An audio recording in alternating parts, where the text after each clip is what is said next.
Bonjour à vous, j'espère que vous allez bien parce que pour ma part j'ai un petit souci au niveau de la langue et j'espère que ça ne s'entendra pas trop au niveau de la vidéo. Donc, c'est The Wolf sur Ouroboros Community pour un nouvel épisode de Vie païenne. Et aujourd'hui nous plongeons dans les liens qui unissent l'Atlantide et la plupart des civilisations antiques que nous connaissons. En premier lieu, qu'est-ce que l'Atlantide? Il s'agit d'un continent quasi mythique qui est à l'origine dans notre culture de tout un tas de références fantastiques. Dans l'Antiquité, le premier texte qui me vient à l'esprit lorsque je pense à cette civilisation, Timée de Platon, et ensuite Critias de ce même auteur. Ces deux textes furent écrits par Platon vers la fin de sa vie, et ils reprennent son point de vue sur la création du monde, de l'âme et du divin. Dans le Timée, ce qui est principalement mis en avant, c'est la victoire des Athéniens sur le peuple atlante. Ce dernier étant une énorme puissance militaire à cette époque, il était assez difficile de le vaincre.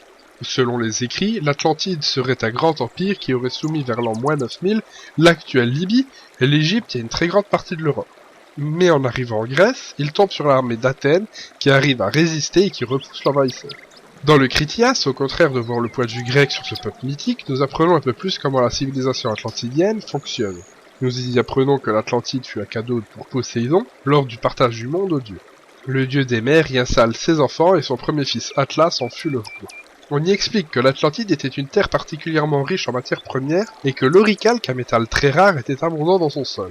À cette époque, les Atlantes sont très croyants et ils obtiennent beaucoup de cadeaux de Poséidon dont un avantage certain sur la mer. La description de Platon de cette ville met beaucoup en avant l'utilisation de tout ce qui est maritime au quotidien. Il y a beaucoup de ports et de canaux. Et c'est à ce moment-là que les Atlantes commencent à se tourner vers les peuples voisins pour les attaquer et à ne plus prier les dieux. Devant un tel manque de respect, Zeus décide de réduire la cité à néant. Il provoque plusieurs cataclysmes qui enverront l'Atlantide au fond des eaux. Selon plusieurs scientifiques, ça vaut ce que ça vaut, l'Atlantide est une création de Platon pour symboliser la punition des dieux lorsqu'un peuple se tourne vers la guerre et manque de respect au divin. Il symboliserait ainsi la puissance d'Athènes qui fut la seule civilisation à battre le mythique Atlantide et à être protégée par Zeus. C'est un point de vue, mais s'il s'agit d'une création de Platon, nous ne devrions pas le retrouver dans d'autres récits alors, on est d'accord. Vous vous attendez à ce que je vous dise que j'ai trouvé une autre référence, et que donc ce n'est pas une invention? Et vous pensez que vous méritez que je vous dise ça, hein? Bon allez, j'ai effectivement trouvé une autre source qui parle de l'Atlantide.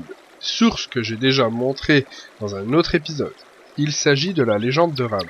Le début de ce texte est assez raciste vu d'un œil non initié, je précise donc que je ne fais que citer une partie de la légende. Le continent austral, englouti par le dernier grand déluge, fut le berceau de la race rouge primitive. La race blanche est sortie des forêts de l'Europe, entre les tempêtes de l'Atlantique et les sourires de la Méditerranée. La race rouge, nous l'avons dit, occupait le continent austral, aujourd'hui englouti, appelé Atlantide d'après les traditions égyptiennes. Un grand cataclysme le détruisit en partie et en dispersa les restes. Voilà quelques passages tirés du premier chapitre de la légende de Rame. Si vous voulez en découvrir plus, je vous invite à le lire en entier. Ce chapitre explique la création de l'humanité et les quelques grands événements qui sont arrivés avant la naissance des Celtes. Ces derniers seraient un mélange d'Atlantes qui ont pu fuir vers les côtes européennes et de peuples locaux plus primitifs. De ce mélange est né le druidisme comme nous le connaissons à l'époque celte, et des cultes comme ceux de Cernunnos ou Gaïa qui sont des divinités bien antérieures au peuple celte, et donc repris aux divers peuples primitifs existant sur place. Une seconde théorie voudrait que les Celtes soient bien antérieurs à l'Atlantide, et qu'ils aient vécu sur un continent que l'on appelle l'Hyperborée, continent qui se trouverait à l'actuel pôle Nord, et qui n'avait pas à cette époque l'aspect glacial de nos jours. Le continent de cette époque allait jusqu'en Bretagne grâce à une hauteur de mer bien plus basse. Et par la taille de ce continent, Hyperboréen et Atlante étaient très proches l'un de l'autre. Un cataclysme effaça l'Hyperborée de la carte, et plusieurs tribus purent descendre jusqu'au sud de cet empire dans l'actuelle Europe. Alors, qu'est-ce que valent ces deux théories? Aussi bien l'une que l'autre montrent que les Celtes descendent d'un peuple bien plus ancien, mais par la communauté scientifique, aussi bien l'Atlantide que l'Hyperborée, pourraient être des peuples fictifs. Pourtant, nous parlons ici de deux cultures différentes, qui parlent dans la transition qu'ils font de l'Atlantide. Mais vous me direz, c'est peut-être une coïncidence. Eh ben voici un troisième argument pour l'Atlantide, et jamais 203 comme dirait la vôtre. Est-ce que vous connaissez Edgar Cayce? Non? C'est dommage. Voilà, bonne fin de vidéo, à la prochaine, etc. Il s'agit d'un homme qui vécut de 1877 à 1945 et dont les lectures sont connues par plusieurs initiés à travers le monde. Monsieur Casey utilisait l'auto-hypnose pour soigner des gens à travers le monde, mais surtout pour avoir pu remonter dans plusieurs de ses vies antérieures. Grâce à ces séances, il a pu ramener des schémas de machines atlantes, mais aussi expliquer comment les Atlantes vivaient. Si ces schémas vous intéressent, je vous conseille de vous pencher sur l'ARE qui existe sur Internet. Selon lui, peu de temps avant le troisième cataclysme qui détruisit cette civilisation, oui car selon Casey, 3 cataclysmes s'abattit sur l'Atlantide pendant des années, et le troisième fut fatal. Donc, peu avant le troisième cataclysme, le peuple atlante avait tourné ses croyances et ses ambitions vers le monde matériel, délaissant le monde astral et rejetant les dieux. C'est ce manque de respect qui scella le sort des Atlantes. Mais un peu avant la destruction de l'Atlantide, une partie de ce peuple alla en Égypte pour diriger et amener leurs connaissances à cette nation soumise à l'époque. Casey explique aussi que les secrets de l'Atlantide se trouveraient cachés en Égypte et que notre civilisation allait connaître le même sort que les Atlantes dans quelques années. Quand on dit dans quelques années, il avait prévu ça pour la fin du XXe siècle. Mais quand on est dans les prévisions, on n'est pas à quelques années proches. Donc, nous avons là 3 preuves plus ou moins crédibles sur l'Atlantide et ses liens avec nos civilisations. Selon ces sources, l'Égypte, l'Europe et l'Amérique centrale furent construits sur les vestiges de l'Atlantide.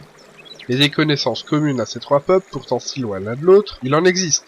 Ne serait-ce que les pyramides, les constructions alignées sur les lignes telluriques, la croyance si forte envers des dieux assez similaires, des connaissances au quotidien, sur la science ou en physique, bien plus poussées que ce que nous avions au Moyen-Âge, et même certaines bien plus poussées que ce que nous connaissons actuellement.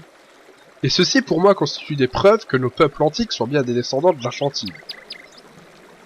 Alors, pour moi, l'Atlantide a réellement existé. Et ce peuple mythique est à mon sens aussi ce que nous avons de plus évolué en termes de technologie, de science et de magie sur cette terre depuis sa création. Pour beaucoup de gens, il est impensable que notre civilisation ne soit pas la plus évoluée depuis la création du monde. Il est impensable aussi d'après eux que nos technologies ne soient pas les plus puissantes. Mais est-ce que vos technologies peuvent créer des merveilles comme les forts vitrifiés que nous trouvons en Écosse? Ou des constructions de pyramides qui allient une architecture physique et astrale? Ou même, allez, si nous prenons des légendes au pied de la lettre, est-ce que nous arrivons à faire des miracles médicaux comme ce que la magie ou ce que les dieux peuvent faire? Non. Non, franchement, nous en sommes très loin. Par contre, nous avons déjà l'orgueil et le manque de respect envers nos dieux, comme les Atlantes. J'espère juste que vous comprendrez que le système actuel ne suit pas le bon chemin, avant que la Terre-Mère ne décide de remettre à zéro nos pendules une fois encore. Voilà, je vous ai bien déprimé pour le reste de la journée, mais si j'ai pu vous amener à regarder vos actes d'une différente manière, alors c'est une journée de gagné. Je suis réellement désolé pour la prononciation et pour ma façon de m'exprimer que j'ai eue aujourd'hui, mais j'aurais réellement pas pu faire autrement. Ou alors la vidéo sur l'Atlantide était repoussée à novembre. Pour ma part, je vous invite à regarder mes anciennes vidéos et à vous abonner à la chaîne d'Ouroboros Community de The Wolf afin de ne rien rater de nos prochaines vidéos. Prenez grandement soin de vous et que les dieux vous gardent. À la semaine prochaine.